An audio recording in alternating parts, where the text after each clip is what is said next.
النهارده احنا هنزور تاني أقدم أثر إسلامي في مصر بعد جامع عمرو بن العاص. النهارده احنا في مكان عمره 1200 سنة. تعالوا معانا نشوف.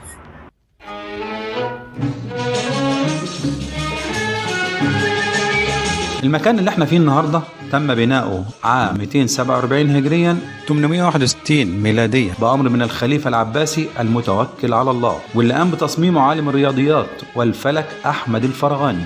وكان الغرض منه هو تحديد مستوى فيضان النيل لإعداد السدود والقنوات، وطبعا ده كان له دور كبير في عملية الزراعة، وبالتالي يتم تحديد نسبة الضرائب للعام الزراعي المقبل، وده كان الغرض الرئيسي من بنائه.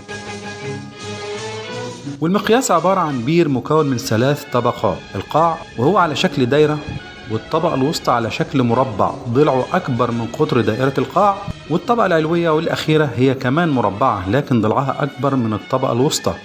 والبير ده مبطن بحجارة مهذبة بيزيد سمكها كلما زاد العمق، وده دليل على أن المسلمين كانوا على علم بالنظرية الخاصة بازدياد الضغط الأفقي للتربة كلما زاد العمق.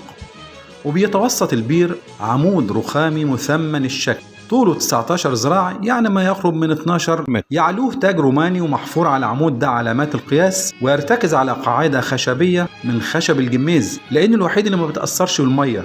وبيتصل البير ده بالنيل عن طريق 3 فتحات أو أنفاق بتصب ميتها في البير، ولأن حركة النيل بتكون من الجنوب إلى الشمال فعملوا الفتحات دي من الجانب الشرقي، وبيكونوا كده ضمنوا سكون المياه في البير بدون حركة، وبالتالي سهولة عملية تحديد القياس.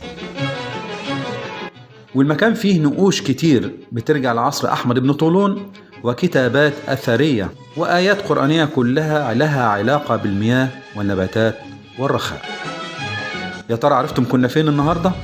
احنا كنا في مقياس النيل بالروضة. أتمنى يكون عجبكم الفيديو، وما تنسوش تصلوا على النبي في التعليقات، والسلام عليكم.